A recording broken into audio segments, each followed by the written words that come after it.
bonsoir. Vidéo que j'enregistre. On est le 3 janvier, je ne me trompe pas. Dimanche, lundi, mardi. 1, 2, 3, oui. Vous voyez, je ne sais même plus où l'on est.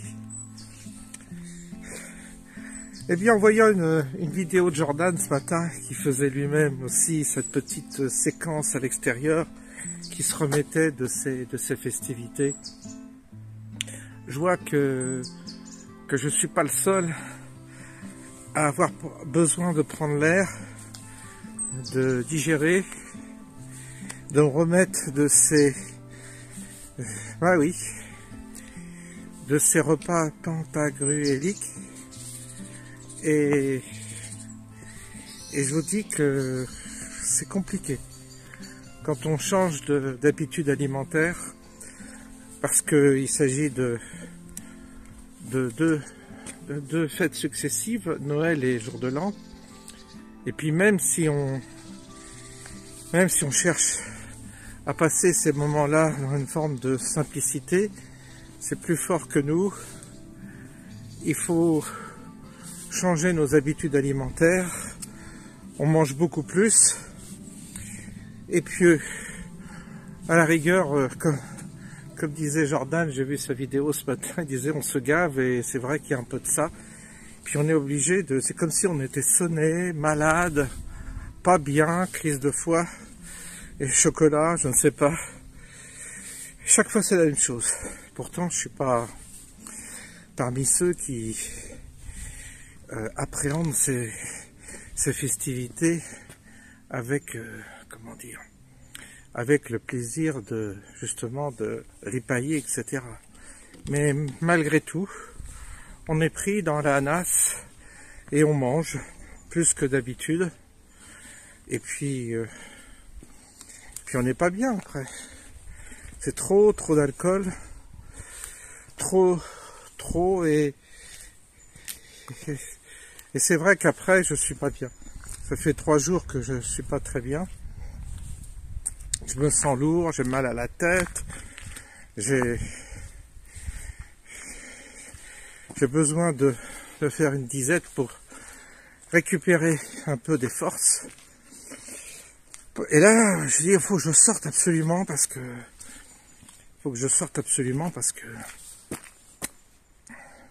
ça va pas de rester dans la maison comme ça va pas du tout. Donc il a fallu quand même que je me stimule pour sortir, vous voyez. Et je pense qu'on est un peu tous un peu patraques comme ça après les fêtes. On est un peu tous la tête un peu prise comme ça. On n'a pas forcément les idées claires, c'est ce que disait Jordan. Il semblerait que le fait d'avoir ingurgité comme ça une nourriture dont on n'est pas habitué, bien que ça nous encombre un peu aussi l'esprit et que les idées se mélangent un peu là-haut. C'est pas agréable comme sensation. C'est pas agréable du tout.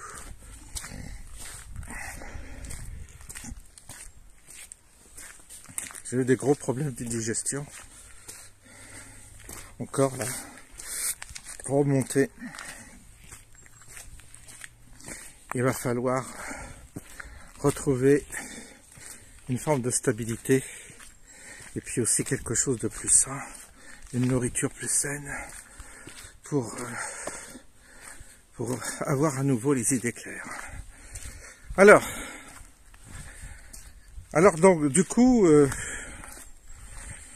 ça y est, on aborde c'est une saison nouvelle, je dirais.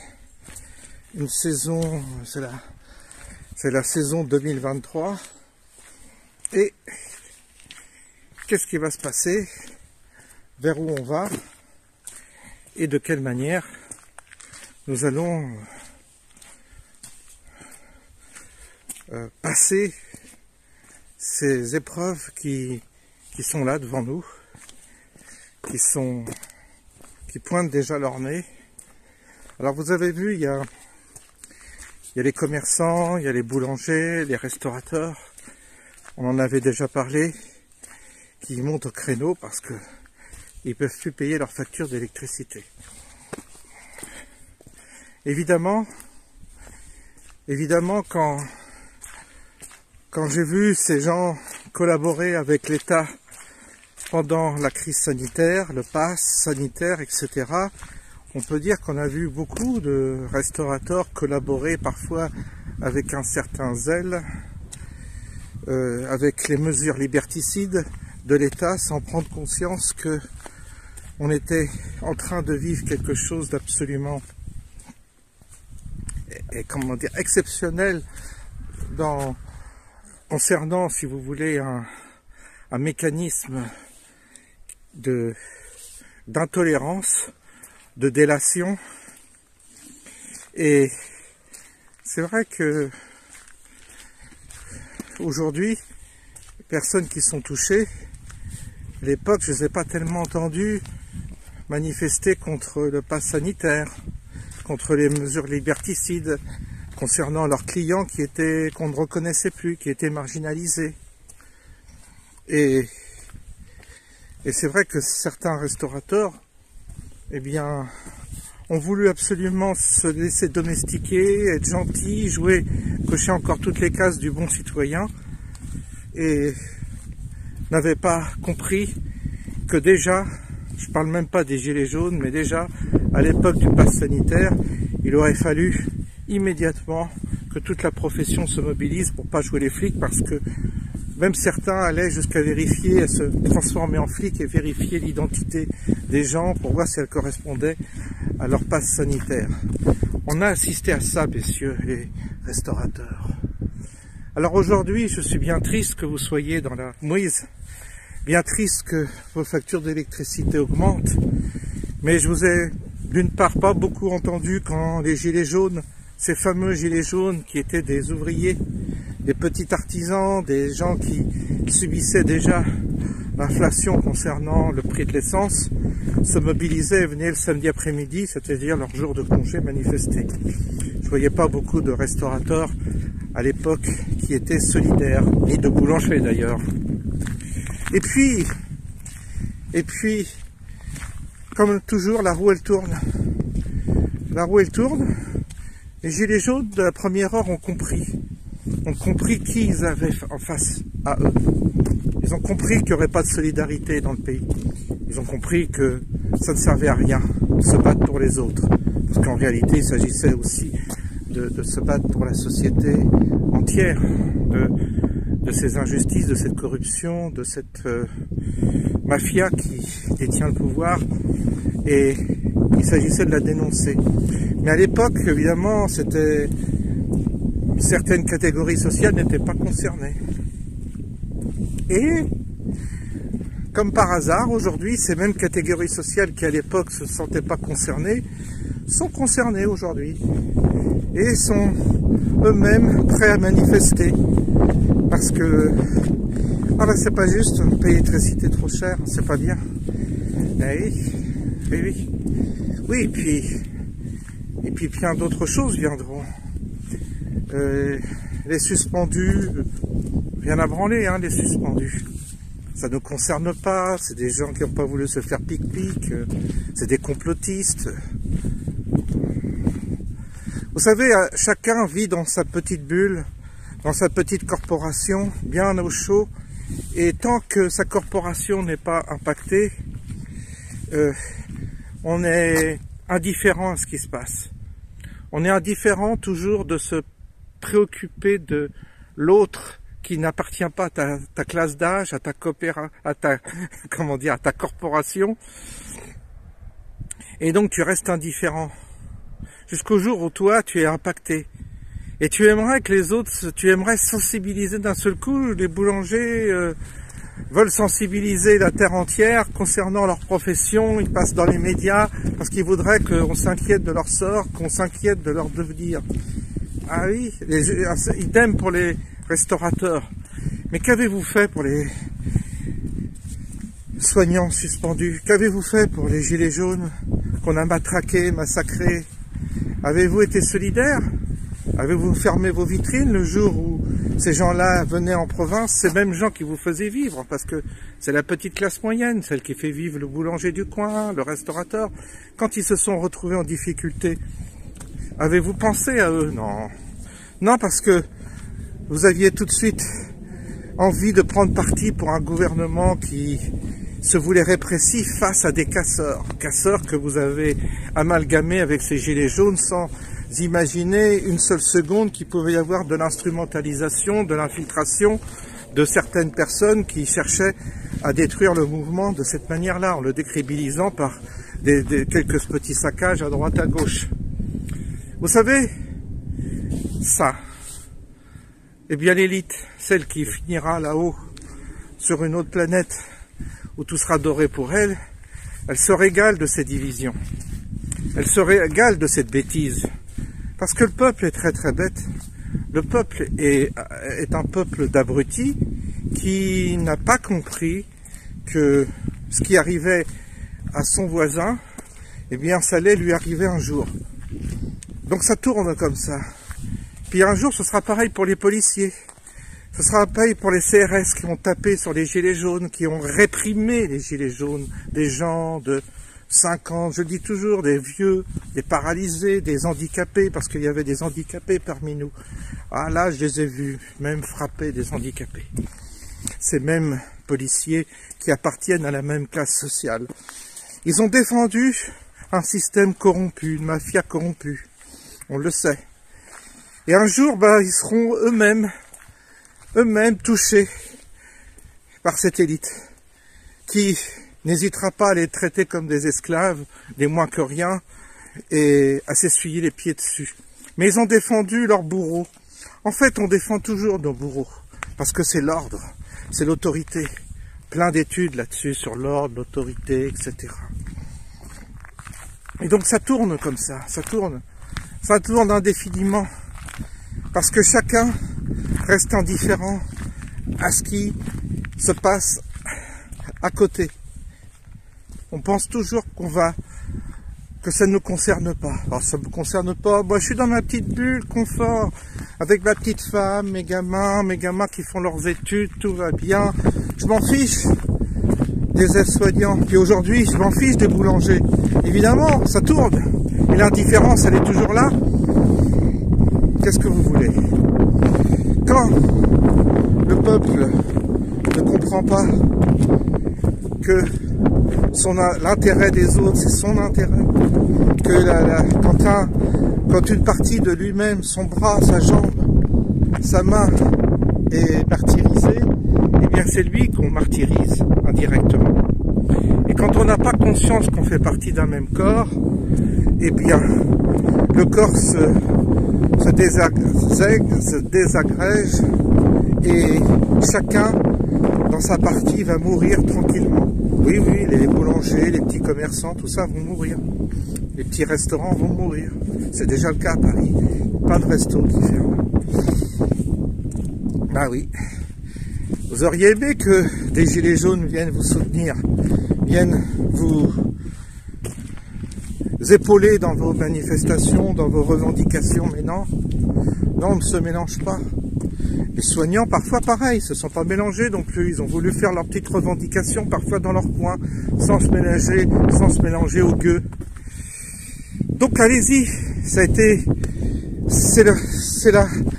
vous avez la monnaie de votre pièce aujourd'hui. Vous avez la monnaie de votre pièce. Et donc, et maintenant, ça va être la retraite à 65 ans.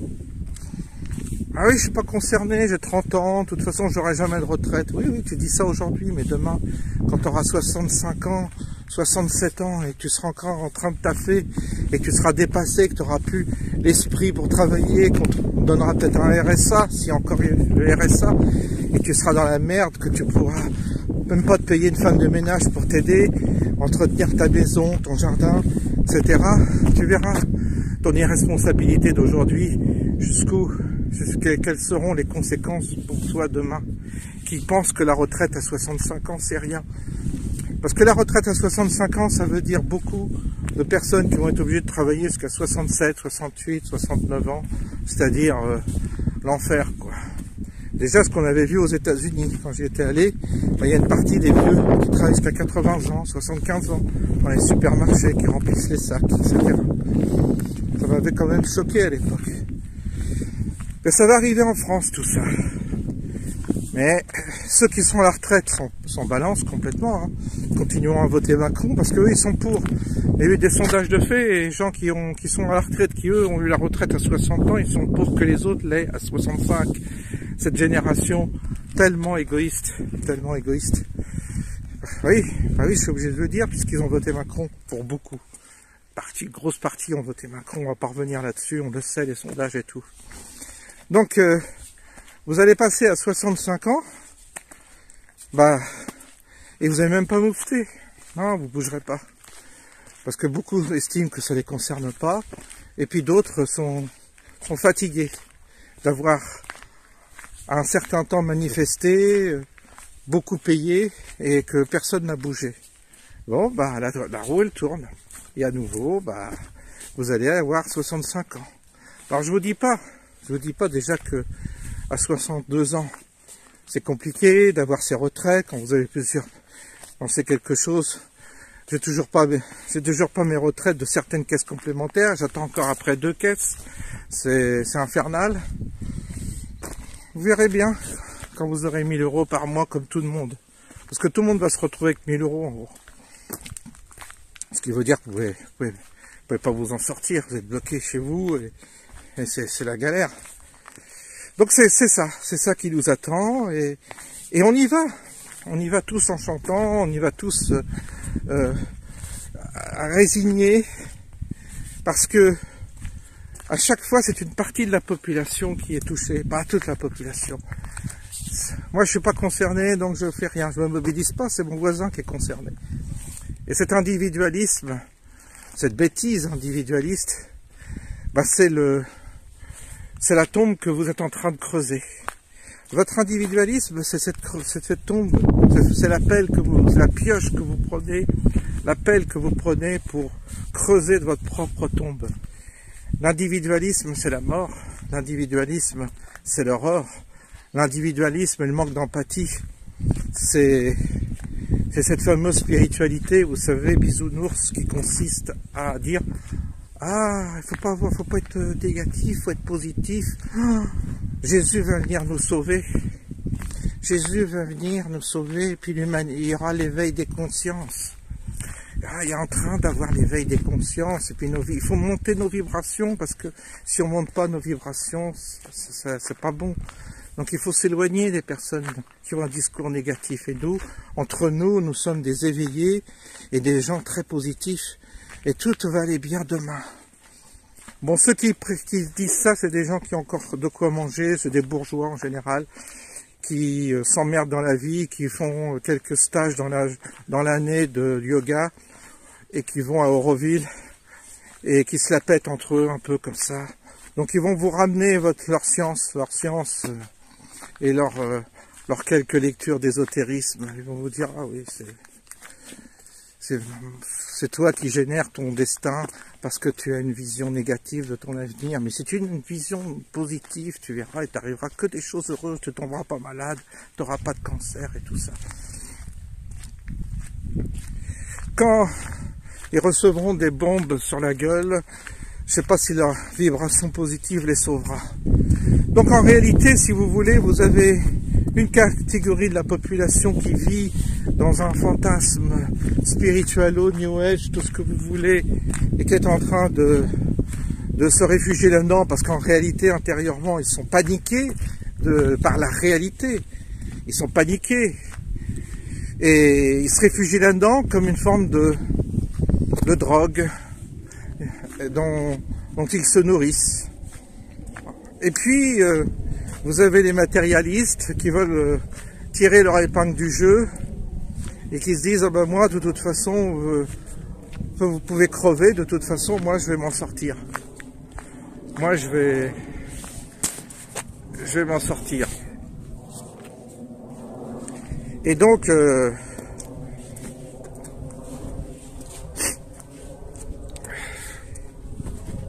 ouf. Et donc on est coincé. On est coincé. Quant à l'élite, je les fréquente pas. Je sais pas ce qu'ils pensent, je sais pas comment ils pensent, je sais pas comment ils fonctionnent. On voit à peu près quel est leur plan, on voit quels sont leurs objectifs. Est-ce qu'ils s'entendent tous? Pas sûr. Il y a des rivalités de pouvoir, certainement. Il y a des pressions. Il y a même peut-être des crimes qui sont commis en haut lieu vis-à-vis de ceux qui penseraient différemment ou qui représentent un obstacle.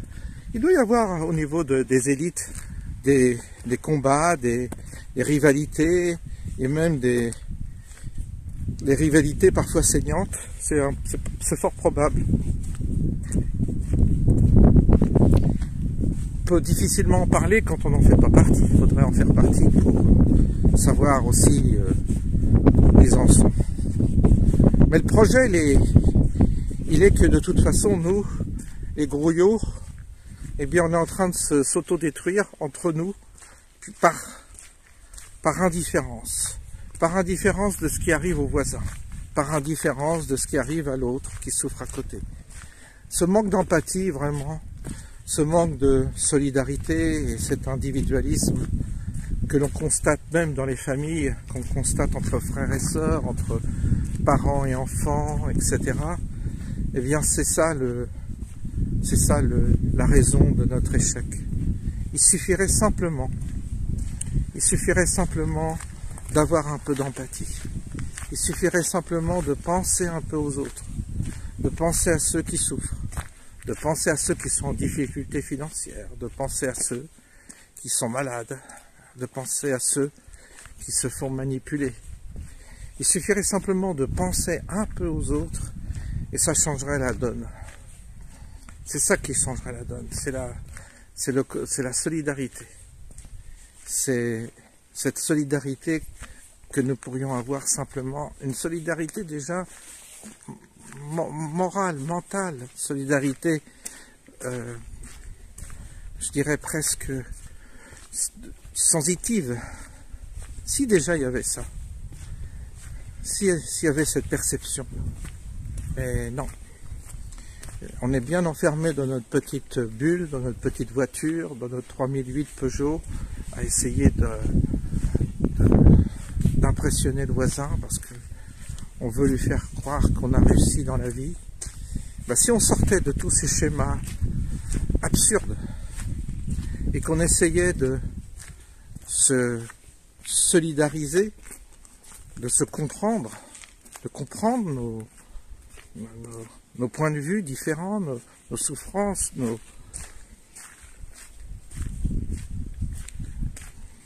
nos limites également, eh bien, évidemment que ce serait le début d'un véritable changement. Si il y a un changement, il ne se fera que de cette manière-là. Si notre condition doit évoluer, elle ne se fera qu'à ce prix-là, c'est-à-dire du partage, de l'échange et de la solidarité. Pas de la solidarité à sens unique, pas toi t'es un pigeon et je t'exploite, non, c'est donnant, c'est réciproque. Je suis solidaire, tu es solidaire, on est solidaires les uns des autres, il y a une réciprocité. Et ça, c'est trop demandé actuellement, c'est trop. C'est une exigence trop forte. Vous savez, quand j'ai été salarié, employé, j'ai vu à quel point il y avait une misère intellectuelle, une misère morale, une misère chez les petits employés. Je parle même pas des cadres. Je parle pas de l'encadrement qui vivait dans sa propre tour d'ivoire. Non, je parle des petits employés. Il y avait une méchanceté incroyable entre petits employés. Il y avait de la rivalité et de la mesquinerie qui était confondante, tellement elle était bête, stupide. Et là, pour mon dernier emploi, j'ai vu à quel point la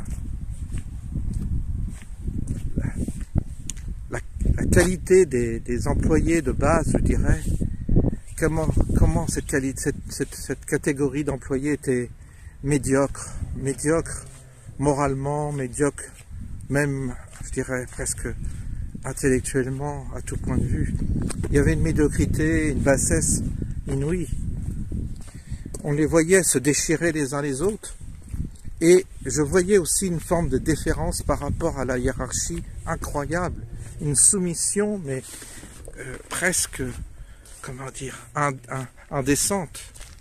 Une soumission, mais inouïe. Je serais vendu père et mère pour avoir leur petit plus, leur petit A++, vous savez, la notation, pour avoir leur petite prime de 200, 300 € annuels.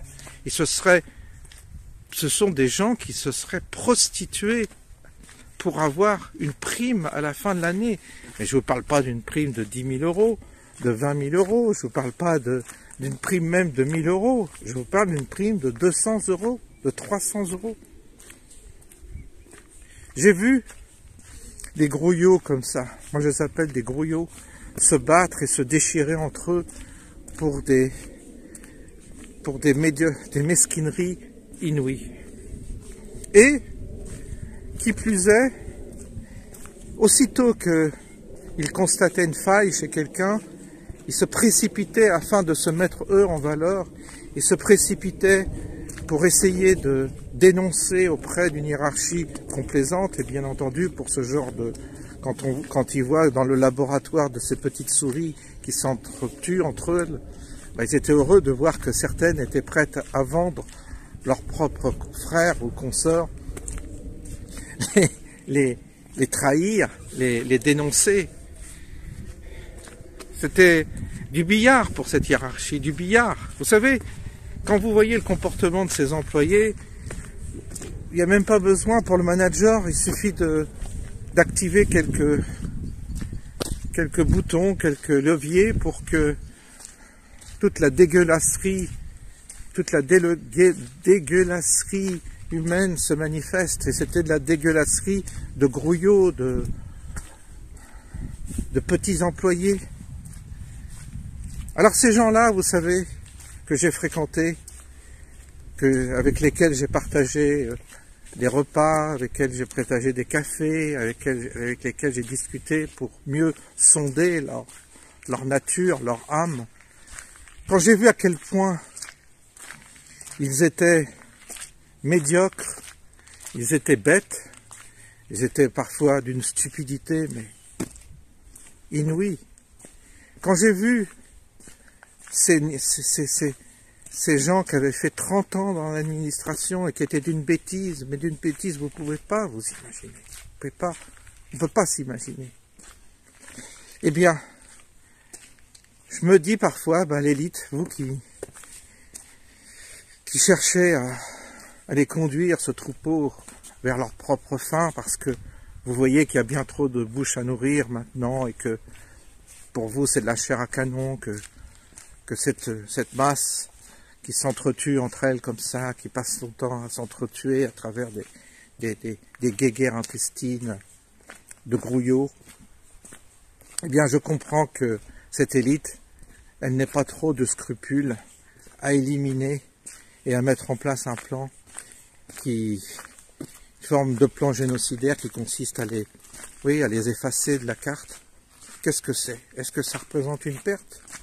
Avoir la compassion pour ça, la compassion pour ces gens qui font de la délation, qui s'entretuent, qui se critiquent, qui sont en train de se piéger les uns les autres, qui sont jaloux simplement parce que c'est quoi, je ne sais quoi de plus que l'autre.